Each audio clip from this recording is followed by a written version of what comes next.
Vice President Sara Zimmerman Duterte, former Presidents Joseph Ejercito Estrada, Gloria Macapagal Arroyo, and Rodrigo Roa Duterte, Senate President Juan Miguel Zubiri, and the honorable members of the Senate, House Speaker Ferdinand Martin Romualdez, and the honorable members of the House of Representatives, Chief Justice Alexander Gesmundo, and the honorable justices of the Supreme Court, the Apostolic Nuncio, Most Reverend Charles John Brown, and the esteemed members of the Diplomatic Corps, the honorable members of the Cabinet, our First Lady, Luis Araneta Marcos, and our children,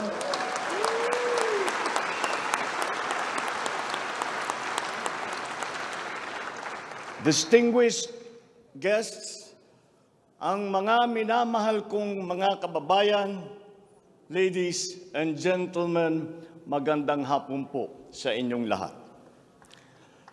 I come before you today to address you as it is my duty as President of the Republic.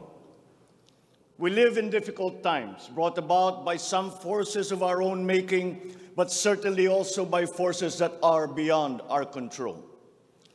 But we have and we will continue to find solutions, and these are some of them. In terms of the economy, we will implement a sound fiscal management. Tax administration reforms will be in place to increase revenue collection. Expenditure priorities will be realigned and spending efficiency will be improved to immediately address the economic scarring arising from the effects of COVID-19 and also to prepare for future shocks. Productivity-enhancing investments will be promoted. Our country must become an investment destination, capitalizing on the corporate recovery and tax incentives for enterprises with the CREATE law and the economic liberalization laws such as the Public Service Act and the Foreign Investments Act. Ecozones will be fully supported to bring in strategic industries such as those engaged in high-tech manufacturing, health and medical care, and all emerging technologies. This is also seen to facilitate economic growth outside of Metro Manila. Our tax system will be adjusted in order to catch up with the rapid developments of the digital economy, including the imposition of value-added tax on digital service providers. The initial revenue impact will be around 11.7 billion pesos in 2023 alone. Tax compliance procedures will be simplified to promote ease of paying taxes. We will pursue measures to determine possible undervaluation and/or trade misinvoicing of imported goods. Through information and communications technology, the Bureau of Customs will promote streamlined processes. Disbursements for 2022 to 2023 will be maintained at above 20% of gross domestic product, or 4.955 trillion pesos and 5.086 trillion pesos respectively, to ensure continuous implementation of priority programs. Disbursement will further increase over the medium term from 5.402 trillion pesos, or 20.7% of our GDP in 2024, to 7.712 trillion pesos, or 20.6% of GDP in 2028. The medium-term fiscal strategy of this administration seeks to attain short-term macro-fiscal stability while remaining supportive of the country's economic recovery and to promote medium-term fiscal sustainability.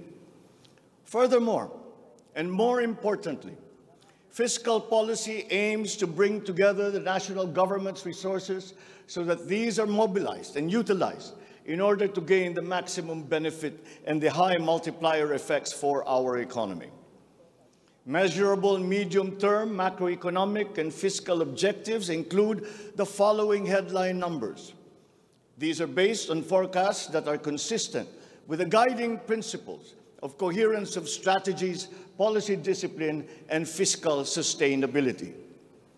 6.5 to 7.5% real gross domestic product growth in 2022. 6.5 to 8% real GDP growth annually between 2023 and 2028. 9% or single-digit poverty rate by 2028. 3% national government deficit to GDP ratio by 2028. Less than 60% national government debt to GDP ratio by 2025. At least $4,256 income per capita and the attainment of upper middle income status by 2024.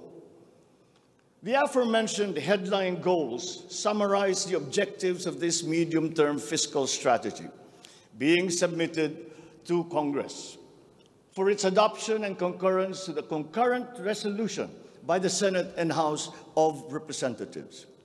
Once adopted, the MTFF will become an anchor for the annual spending and financing plan of the national government and Congress when preparing the annual budget and undertaking related appropriation activities.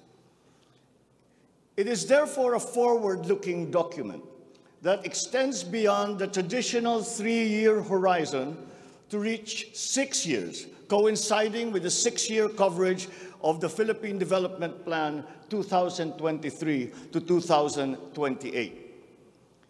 The MTFF also promotes transparency and credible commitment to pursue the indicated socio-macroeconomic goals that optimize the government budget. Medium-term growth targets and the assumptions regarding key macroeconomic variables underpin the medium-term fiscal plan. The recent past and the COVID-19 pandemic has beset the macroeconomic environment with challenges and a series of external shocks. Inflation has accelerated in recent months due largely to significant increases in international prices of oil and other key commodities. Still, the economic growth momentum remains firm, as demonstrated by the strong 2022 first quarter GDP growth at 8.3%. However, the recovery process from the impact of the pandemic is still ongoing, amid elevated uncertainty in the international economic environment.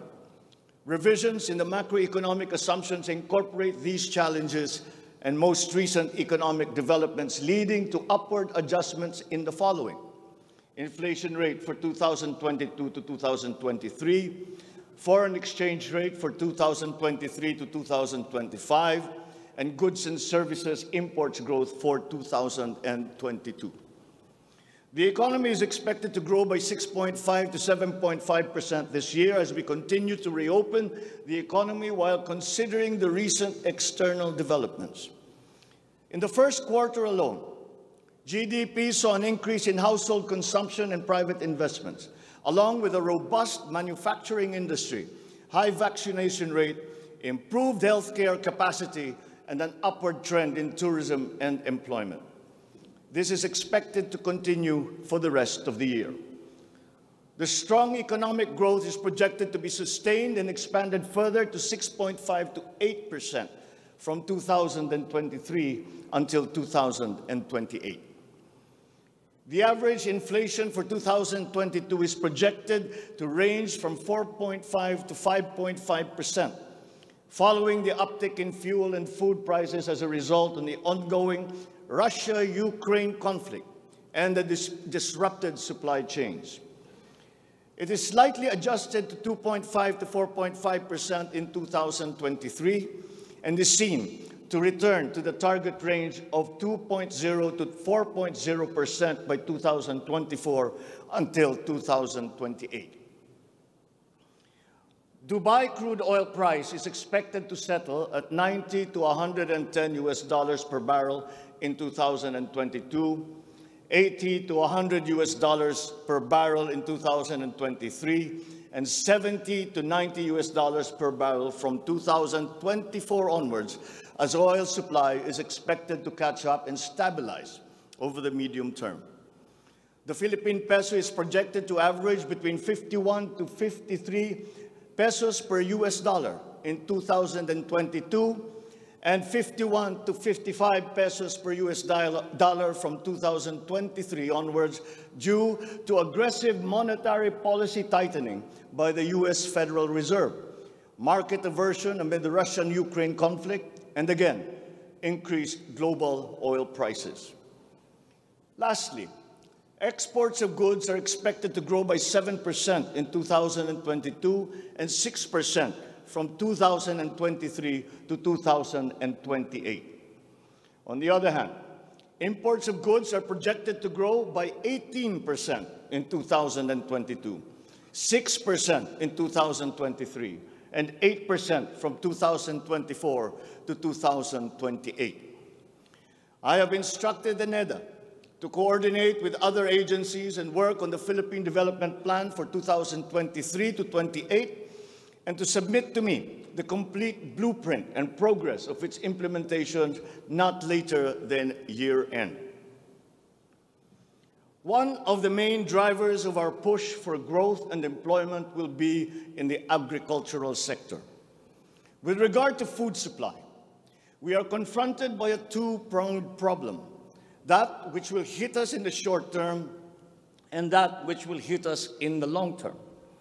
Tayo ay nahaharap sa mga problemang kagyat nating mararamdaman at mga hamong pangmatagalan.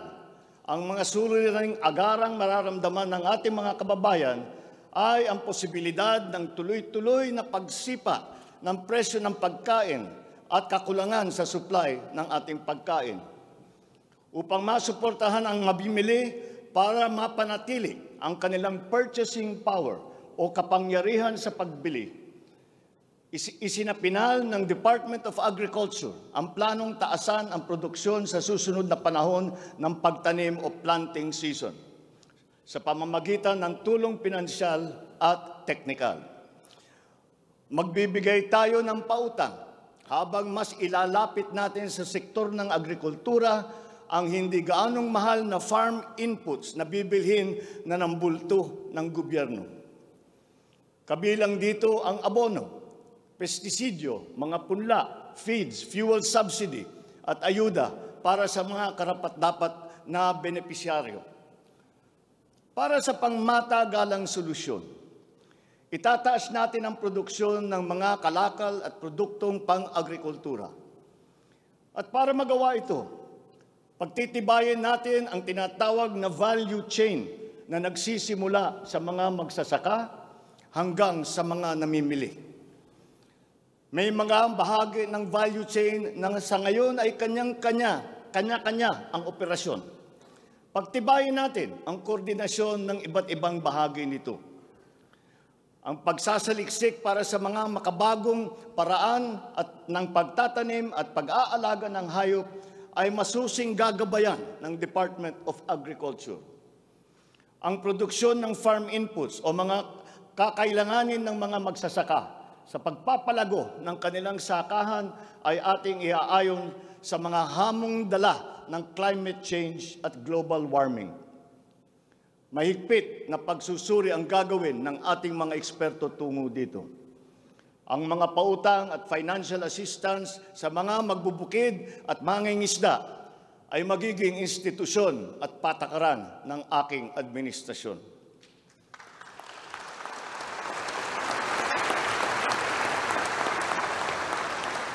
Ipapaprioridad natin ang modernisasyon ng mga sakahan sa pamamagitan ng mga makabagong teknolohiya para sa ating mga magsasaka. Atin palalawakin ang mga palaisdaan, babuyan at manukan. Lahat ng ito gagamitan ng siyensya para tumaas ang produksyong agrikultural.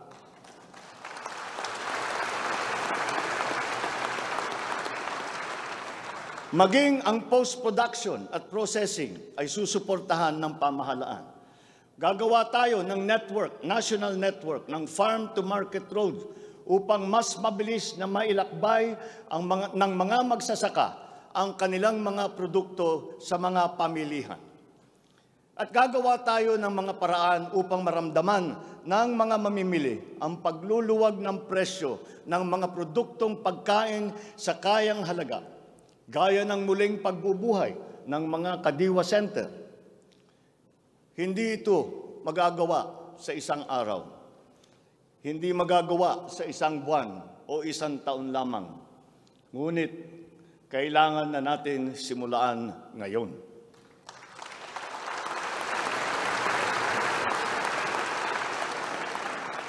Ang Agrarian Reform Program ay dapat magpatuloy. Agrarian reform is not only about acquisition, but also about support services and distribution. To assist this, I intend to issue an executive order to impose a one-year moratorium on the payment of land amortization and interest payments.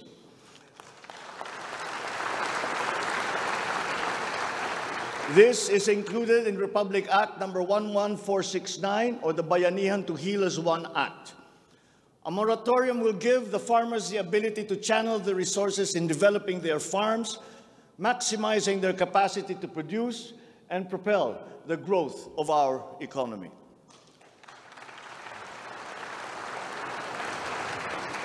Civil society organizations also support this, because it will unburden the farmers of their dues and be able to focus on improving farm productivity. Congress must also pass a law that will emancipate the agrarian reform beneficiaries from the agrarian reform debt burden, thereby amending Section 26 of Republic Act 6657. In this law, the loans of agrarian reform beneficiaries with unpaid amortization and interest shall be condoned.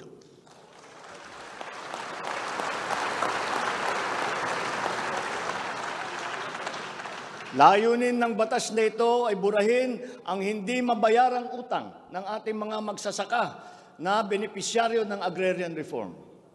Agrarian reform beneficiaries who are still to receive their awarded land under the Comprehensive Agrarian Reform Program shall receive it without any obligation to pay any amortization.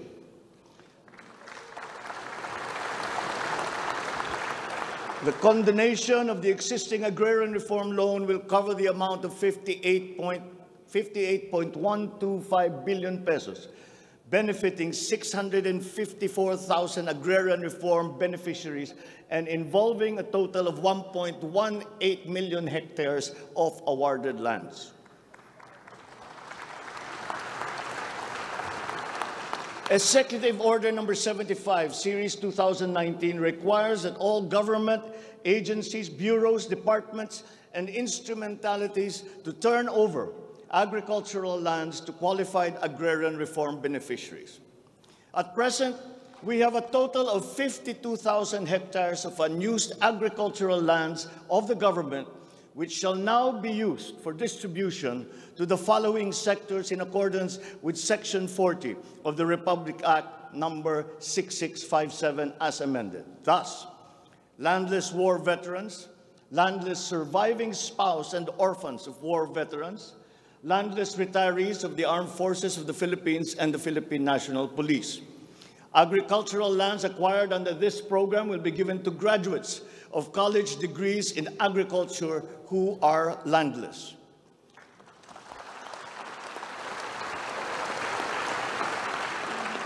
The call of the times is for the infusion of fresh and new blood in the agricultural sector. We need a new breed of farmers equipped with modern agricultural technology able to engage in sustained scientific farming that will not only increase farm yields, but also resilience in the face of climate change.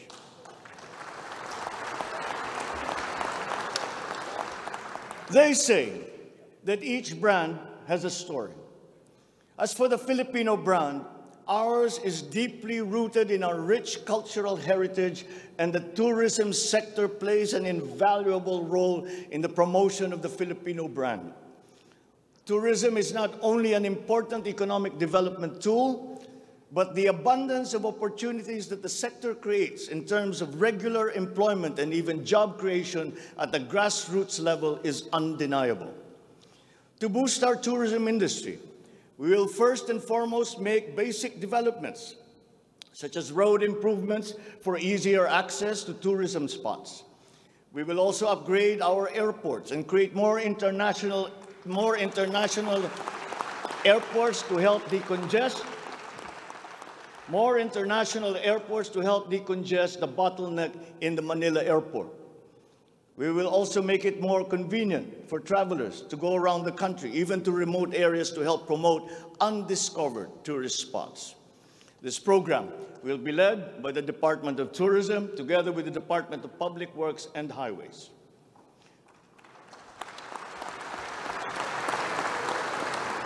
To foster the Filipino brand is to spark our sense of pride and reaffirm our strong sense of identity. It is time to welcome the rest of the world with an enhanced Filipino brand that is unique, attractive, and creative. The creativity of the Filipino is truly world-class. We excel in arts and culture, new media, live events, avenues which generate primary and downstream jobs for our creative and talented countrymen. Unfortunately, ang mga hanap buhay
presyo ng gamot.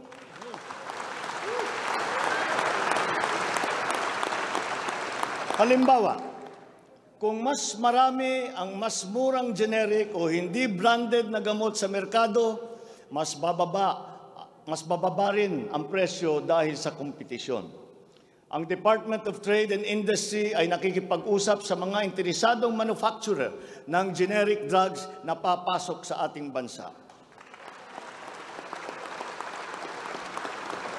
Inuutusan ko naman ang Philippine Competition Commission na pantay-pantay dapat at walang kartel sa hanay ng mga pharmaceutical companies.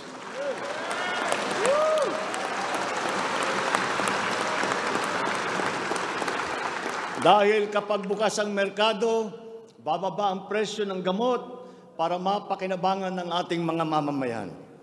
This is one of the hard lessons that we learned when the pandemic struck, and therefore we must act on that shortcoming.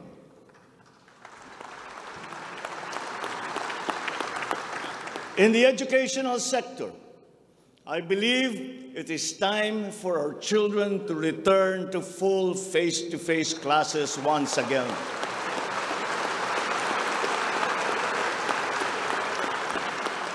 The Department of Education, led by our highly able Vice President Sara Duterte, is now preparing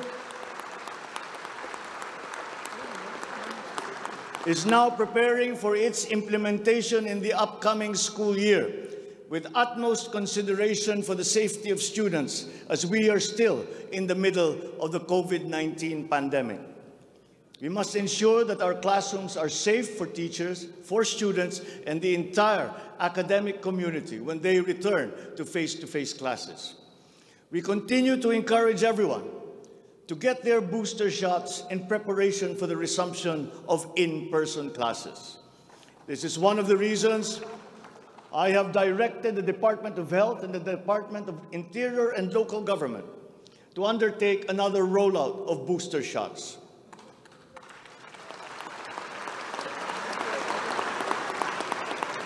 The condition and availability of schoolrooms for our students must also be addressed, again, in coordination with the Department of Public Works and Highways. Though some complications have arisen over the question of repair of school buildings in relation to the Mandanas-Garcia ruling, this will be ironed out. We have been in discussion with local government leaders, governors, and mayors in the last few weeks to determine with the LGUs what is actually practicable, what functions belong to the LGUs, and what belong to the national government. There have also been lengthy discussions on the continuation and viability of the K-12 school system. We are giving this careful review, and all necessary inputs and points of view are now being considered. In the longer term, we are instituting a program of refresher courses and retrainings for our teachers so they can stay abreast of the rapid growth in technology, especially in this post-pandemic world. As for the horror stories that we have heard about the poor quality of educational materials and supplies that are being given to our schools, this must end.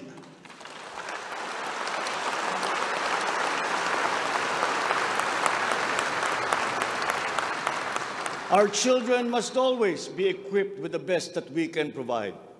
Ang edukasyon ay ang tangi nating pamana sa ating mga anak na hindi mawawaldas. Kaya anumang gastusin sa kanilang pag-aaral ay hindi tayo nagtitipid. Hindi rin tayo nagtatapon. And once again, I am not talking about history or what is being taught. I am talking about materials that are necessary for effective teaching in this day and age. Children now need connectivity to the internet. They need devices to use. They need computers, educational tools.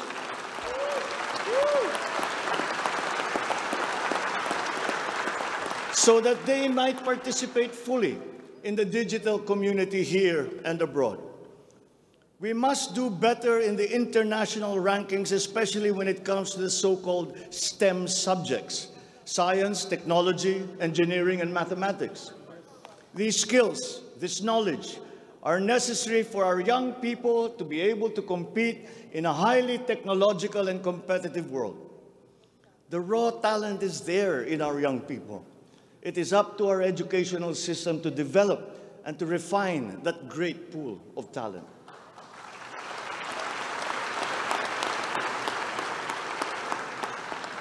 Foreign employers have always favored Filipino employees because of our command of the English language. This is an advantage that we must continue to enjoy. The internet has now become the global marketplace, not only for goods, services, but also for ideas, even extending to our own personal interactions. And the language of the internet, for better or for worse, is English.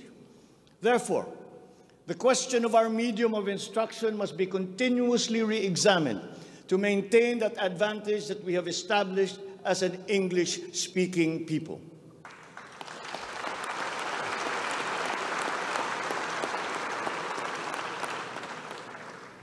On a related subject, we are entering an age of exponential adoption of technology. It is the fourth industrial revolution. This will be characterized by the infusion of technology into almost every facet of our lives. Breakthrough technologies in the areas of quantum computing, artificial intelligence, nanotechnologies, the Internet of Things, robotics, self-driving electric vehicles, 3D printing, virtual and augmented realities, among others, that will radically transform the way business is done. The scale and the speed at which these innovations are introduced universally into our everyday lives and activities is unprecedented in our recorded history. We cannot stand idly by. The mission of our Department of Information and Communications Technology is to identify and utilize these innovations to improve governance.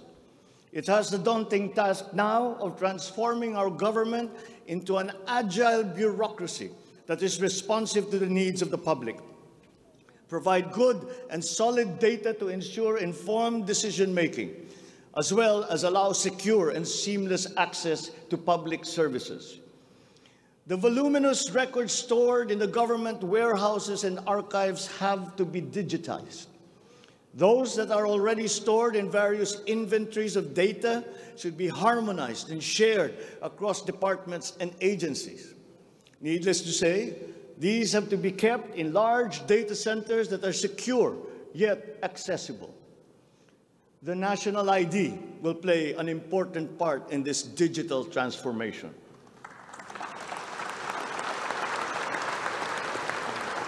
For citizens to be able to seamlessly transact with government, their identity must be easily verifiable. We expect to issue 30 million physical IDs and 20 million digital IDs by the end of this year. The target is to accomplish the issuance of about 92 million IDs by the middle of next year. As the world moves into rapid digitalization, the digital divide will become more pronounced. The depth and breadth at which these technologies will be transformative in our lives is fully expected. This will open new opportunities for the creation of wealth, but will also likely create inequalities. Hence, universal connectivity will be a vital component in order to ensure that no citizen is left behind.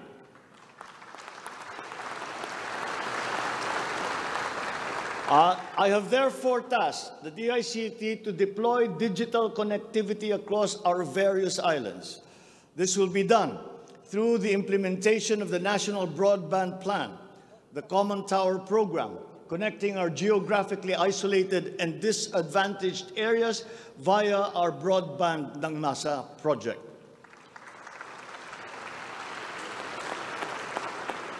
All relevant modes of digital transport should be utilized. These may be through a combination of terrestrial or submarine fiber optics, wireless, and even satellite technology.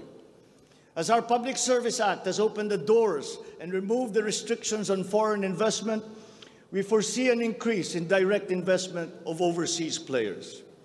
This will translate into better quality, availability, and affordability of telecommunications services all over the country. We come now to infrastructure. The backbone of an economy is its infrastructure. The infrastructure program of the Duterte administration must not only continue, but wherever possible, be expanded.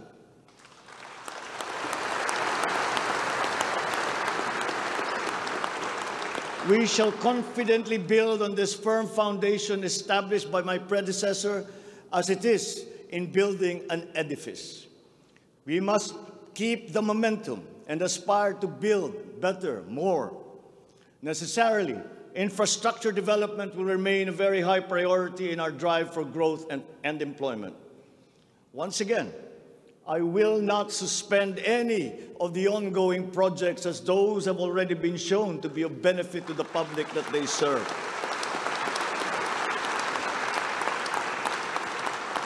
We will continue to study the proposals that have been made. Infrastructure development spending will be sustained at 5 to 6% of GDP. The planned expansion of infrastructure projects, I believe, would be possible if we continue to encourage the participation of the private sector in the development of our programs. Public-private partnerships, or PPPs, hold great potential for that expansion, for infrastructure development, and for innovation. Our infrastructure development is of primary importance, as it is a necessary element to improve many other sectors, to include agriculture, tourism, general economic activity, and even to governance. It is my belief also that we have missed some great opportunities to develop our rail transport system.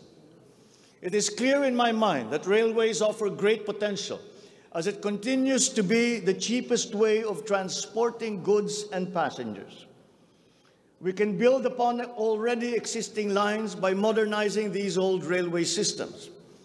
There are dozens of railway projects on the ground, above the ground, below ground, not just in Manila, but in other regions, at various stages of implementation and with a combined cost of 1.9 trillion pesos. This administration is committed to finish building the current portfolio of investments, approved railway projects such as the North-South Commuter Railway System, the 33-kilometer Metro Manila Subway Project, the 147-kilometer North-South Commuter Railway System, the 12-kilometer LRT1 Cavite Extension, the 23-kilometer MRT7, and the common station that will connect LRT1, MRT3, and MRT7. And beyond NCR, larger-scale railway systems like the 102-kilometer Mindanao Railway Project,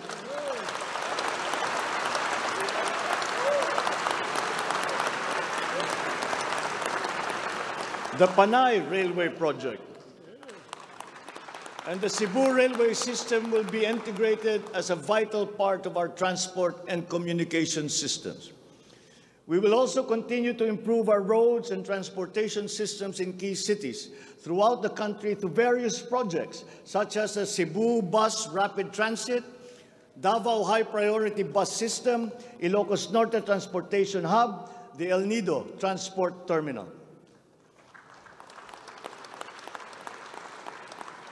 My order to the Department of Transportation, or DOTR, is really very simple.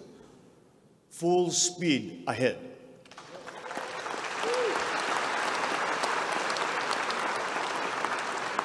Improving our railway system, along with modernizing existing airports and seaports, will maximize our strategic location in the Pacific and connect our many islands. A key sector in our transformation plans is that of energy. Another fundamental requirement for growth and increased employment will be the availability of cheap, reliable energy. This even comes under the category of ease of doing business. If we are to attract investors, both local and foreign, to set up shop here in the Philippines. At present, our demand for energy far exceeds our reliable supply. We must increase the level of energy production. We must look at every possible option that would be appropriate for the Philippine situation. There is some room to expand our present power supply through existing power sources, but this is only to a very limited extent. We must build new power plants.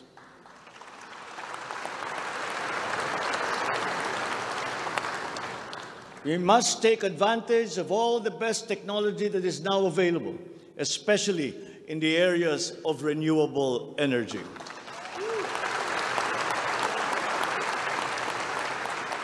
Our search for new power sources should always be with an eye to improving the mix of the energy supply between traditional and renewable sources. The technology on renewable energy is progressing rapidly, and many of these technologies are appropriate for the Philippines. We have already begun windmill power. We are now expanding very quickly our solar power production. For both offshore and onshore wind turbines, for example, the World Bank has calculated that there is the potential for 255 gigawatts by the year of 2030. Solar power has steadily increased its efficiency in converting sunlight to electrical power, which is particularly attractive for the Philippines.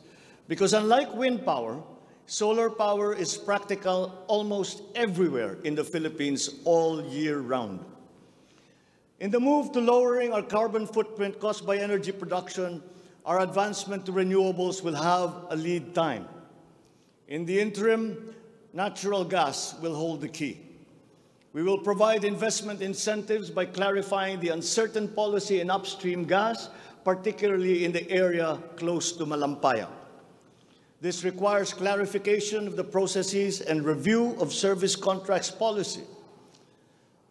I believe that it is time also to re-examine our strategy towards building nuclear power plants in the Philippines.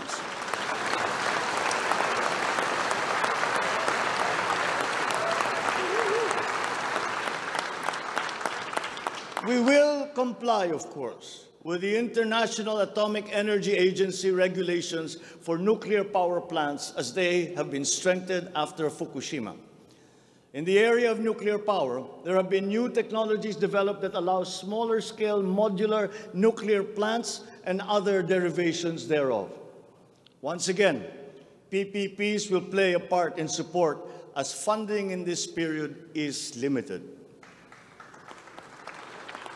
Furthermore, we must examine the entire system of transmission and distribution for the purpose of finding ways to lower the price of energy to the consumer and to industry. We must expand the network of our transmission lines while examining schemes to improve the operation of our electrical cooperatives. All this in aid of reducing energy costs, especially but not limited to households. All this impetus for development and growth we undertake within the context of accelerating climate change and extreme weather conditions. Though we are a minor contributor to climate change globally, we have the unfortunate distinction of being one of the most vulnerable countries to the effects of climate change.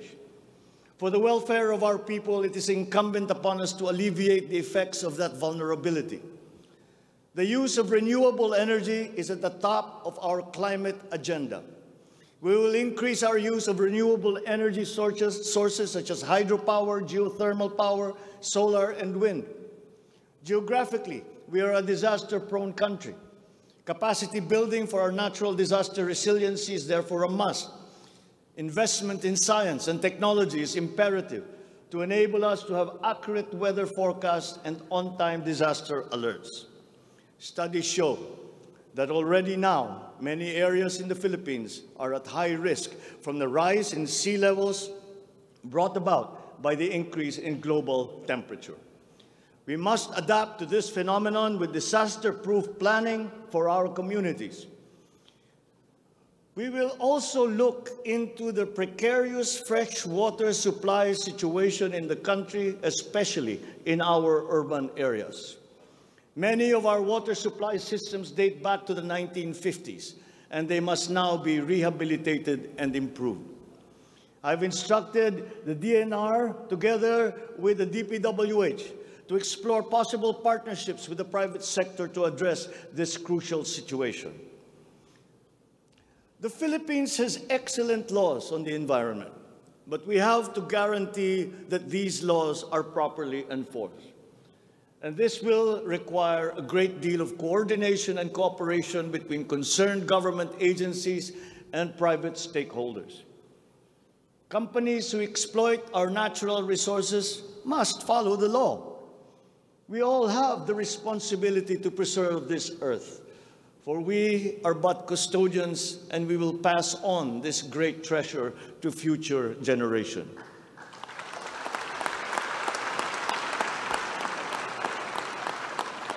There is no question that the preservation of the environment is the preservation of life. If we cannot mitigate climate change, all our plans for the economy, all our plans for our future will be for naught. Bawat Pilipino sa ibayong dagat na nagsasakripisyong lisanin ang kanyang pamilya sa Pilipinas upang maghanap buhay ay nararapat lamang magkaroon ng pamahalaang matatawag nilang tahanan habang nasa ibang bayan. Ito ang papel na gagampanan ng kagawaran ng manggagawang mandarayuhan o Department of Migrant Workers matapos itong ideklara bilang ganap na ahensya ng gobyerno ng isang taon. Ang kagawarang ito ang magsisilbing kanlungan ng ating mga kababayan sa gitna ng mundong walang kasiguruhan at mahigpit na kompetisyon. Ito ang maglalatag sa kanila ng mga oportunidad. Titiyak na ang kanilang mga hanap buhay ay tugma sa kanilang mga kasanayan. Maninigurong akma ang sahod at maayos ang kalagayan sa kanilang mga kumpanya at mga ngalaga sa kanilang mga pamilya habang sila ay nasa malayo. Gagawin natin ito sa pamamagitan ng pag-aalis ng red tape sa sistema ng pagsusulong ng digital empowerment. We shall automate the verification of contracts and issue secure overseas employment certifications that you can keep on your smartphone. I call on the Department of Migrant Workers and the DICT to make this a top priority. Tinatawagan ko rin ang Department of Foreign Affairs na makipagtulungan sa Department of Migrant Workers na tiyakin ang lahat ng mga diplomatic post ay tutulong na agarang maibalik sa trabaho ang mga ating mga overseas Filipino workers na nawalan ng hanap buhay nitong nakalipas na ilang taon. Mula sa 3 buwan ay gagawin na lang nating 3 linggo para sa isang dayuhang employer na iproseso ang mga papeles ng Pilipinas ng Pilipinong nais nitong kunin bilang empleyado.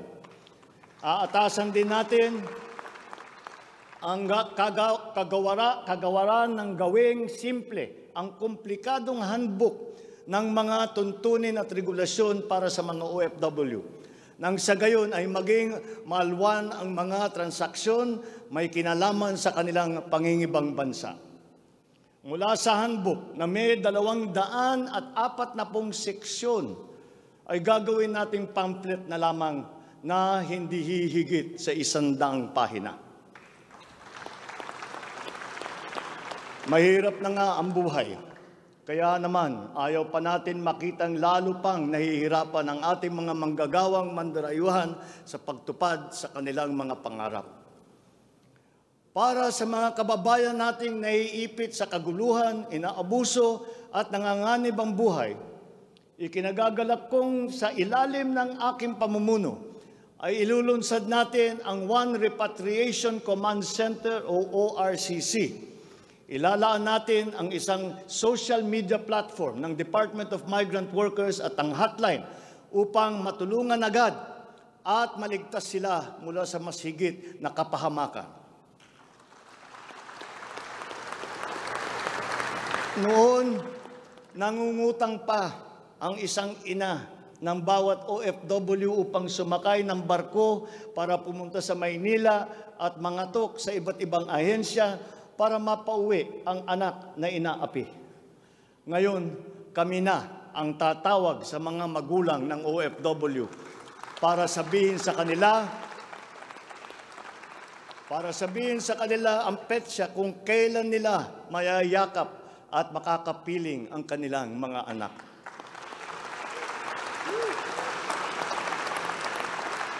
Sa kasalukuyan ay nakikipag-ugnayan tayo sa pamahalaan ng Saudi Arabia upang buksan muli ang deployment.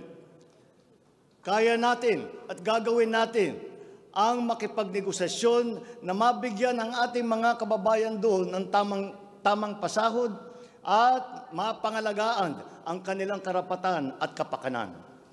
Muli natin patitibayin ang respeto at pagkakaibigan ng ating dalawang bansa tulad ng namamagitan sa ating ama sa kanilang hari. Sa mga susunod na buwan ay magtutungo si Secretary Susan Ople sa Saudi Arabia upang tiyakin na may sapat na puwersang magsisiguro na mabubuksan muli ang empleo sa bansa at para maisulong ang ating kampanya laban sa human trafficking. Ngayon, para naman sa mga anak na naiwan sa Pilipinas, titiyakin ng Department of Migrant Workers sa pamamagitan ng OWA na sila ay maipapasok sa magagandang paaralan, magtuturo sa kanila ng financial literacy, mental wellness, sports, sining, kultura. Ito ay mangyayari sa pakikipagtulungan ng iba't ibang ahensya ng pamahalaan. Alagaan natin ang kabataang Pilipino sapagkat sila ang kinabukasan ng ating inang bayan.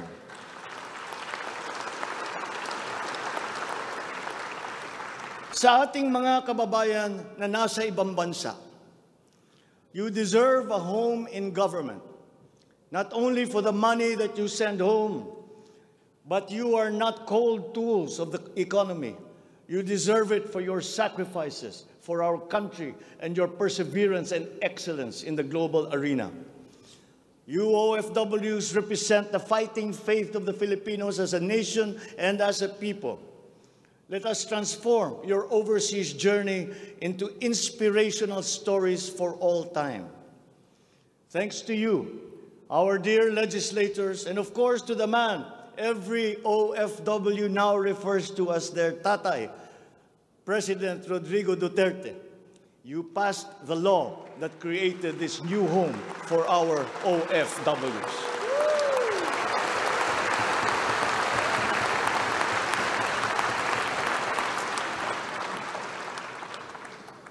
On the area of foreign policy, I will not preside over any process that will abandon even 1 square inch of territory of the Republic of the Philippines to any foreign power.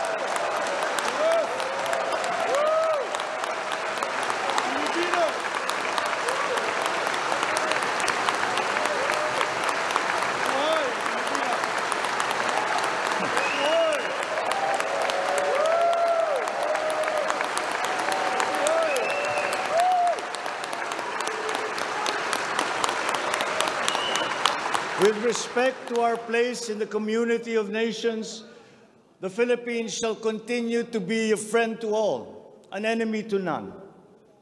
The Philippines has always been open and welcoming to all our foreign friends and visitors. That is our worldview. That is our culture. But let me be clear. We are very jealous of all that is Filipino.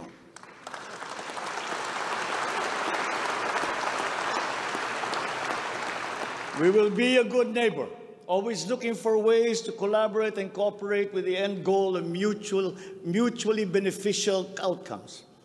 If we agree, we will cooperate and we will work together. And if we differ, Let us talk some more until we develop a consensus. After all, that is the Filipino way. But we will not waver. We will stand firm in our independent foreign policy with the national interest as our primordial guide.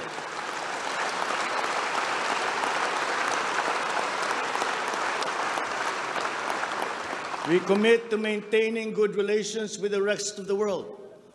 As a matter of fact, it is my sincere belief that the need for strong bonds and collaboration among nations emerges in the direst of times, such as in a pandemic. The partnerships and alliances that we make with all will provide stability that all nations will need as we emerge into this new global economy. The Philippines will continue to promote stronger and multifaceted relationships with all our partners around the world. We are, in fact, grateful for the messages of support and offers of help that we have received from many of our friends in the international community. This has been communicated to us through the different envoys and ambassadors here in the Philippines. Such strong relationships can only be beneficial to all involved.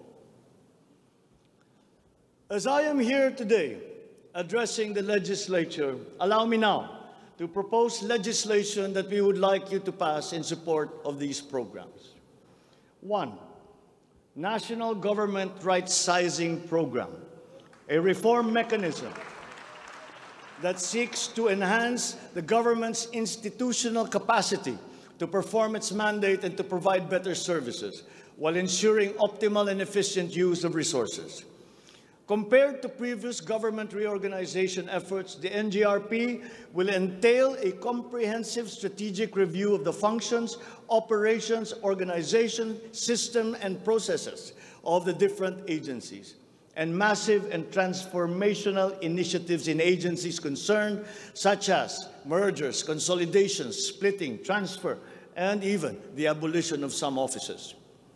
The right-sizing efforts will also involve the conduct of a comprehensive strategic review of functions, programs, and projects that will cut across various agencies. Number 2, a budget modernization bill.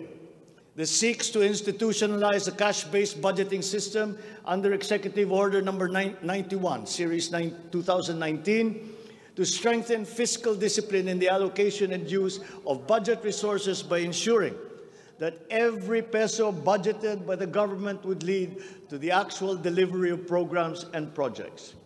The full implementation of the CBS is timely and vital as the government executes response and recovery plans post-pandemic. Number 3, Tax Package 3 Valuation Reform Bill. This bill provides for the establishment of real property values and valuation standards across the country, and B, the development of real property information system that provides for the database of all real property transaction and declarations in the country. Number 4, Passive Income and Financial Intermediary Taxation Act. This seeks to reform the taxation of capital income and financial services by redesigning the financial sector taxation into simpler, fairer, more efficient, and a revenue-neutral tax system. It also represents to adopt a regionally competitive tax system. Number 5, E-Government Act, which provides for the establishment of the e-government master plan, which shall cover all e-government services and processes. Number 6, the Internet Transaction Act, or e-commerce law, which aims to establish an effective regulation of commercial activities through the Internet or electronic means to ensure that consumer rights and data privacy are protected, innovation is encouraged, fair advertising practices and competition are promoted. Online transactions are secured, intellectual property rights are protected, and product standards and safety are observed. Number 7, Government Financial Institutions Unified Initiatives to Distressed Enterprises for Economic Recovery. This seeks to provide financial assistance to distressed enterprises critical to economic recovery through programs and initiatives to be implemented by the Land Bank of the Philippines, the Development Bank of the Philippines, and the Philippine Guarantee Corporation for purposes of addressing liquidity or solvency problems of MSMEs and strategically important industries to encourage their continued operation and maintain employment. Number 8, the establishment of a Medical Reserve Corps. Establishes a Medical Reserve Corps under the Health and Emergency Management Bureau of the DOH. The MRC shall be composed of licensed physicians, medical students who have completed their 4 years of medical courses, graduates of medicine, registered nurses, licensed allied health professionals. Number 9, National Disease Prevention Management Authority. This bill seeks to create the Center for Disease Prevention and Control attached to the DOH. Number 10, the creation of the Virology Institute of the Philippines. This will create the Virology Science and Technology Institute of the Philippines as an attached agency of the DOST. All offices and units under the DOST with functions related to virology shall now be transferred to the Virology Institute of the Philippines. Number 11, the Department of Water Resources. This seeks to create the Department of Water Resources and adopts the integrated water resource management as the strategic framework for national water management, policymaking, and planning. Number 12, Unified System of Separation, Retirement, and Pension. This grants a monthly disability pension in lieu of disability benefits provided under existing laws for military and uniformed personnel retired by reasons of disability. Number 13, the E-Governance Act. It promotes the use of internet, and other ICT to provide opportunities for citizens. Number 14, the National Land Use Act.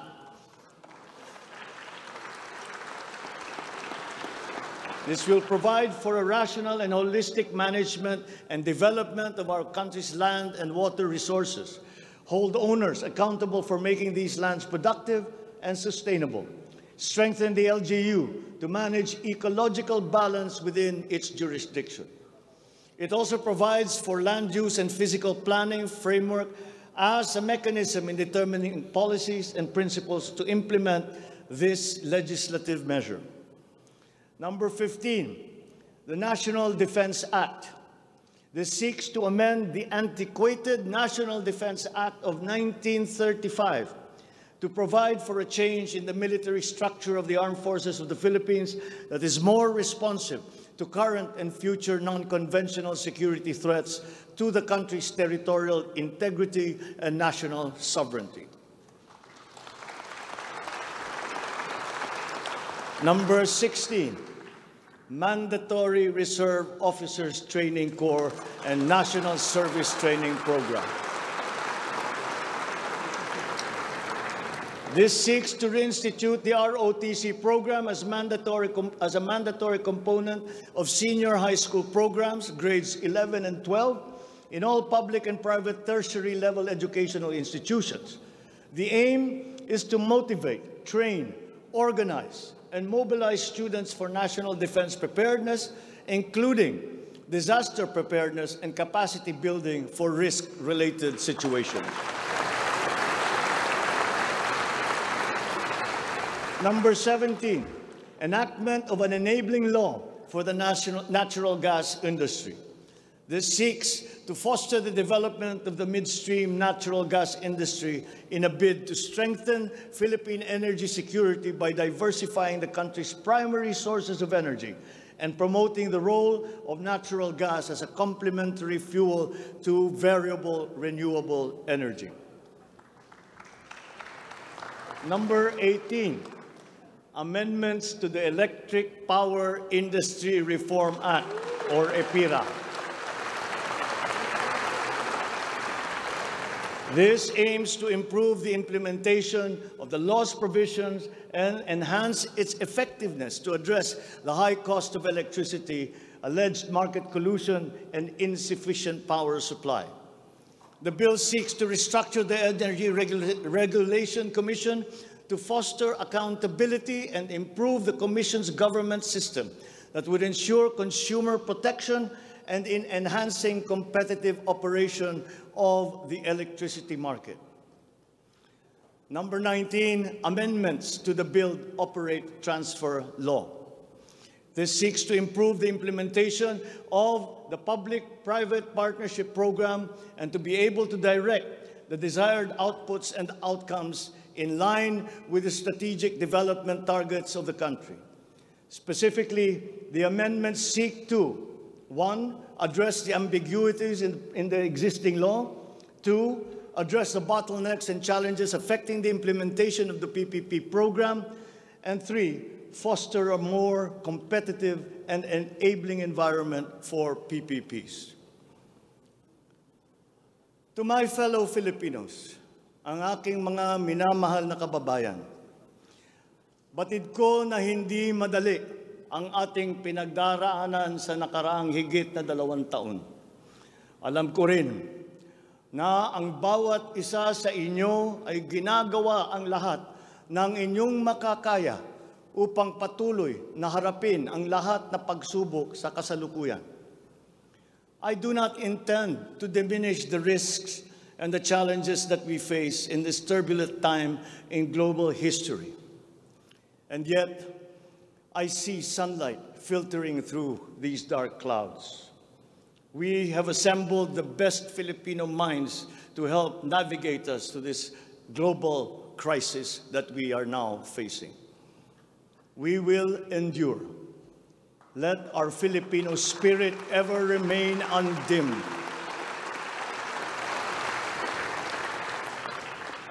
I know this in my mind.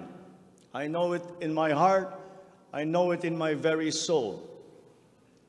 The state of the nation is sound. Thank you and good afternoon. Marami pong salamat sa inyong lahat.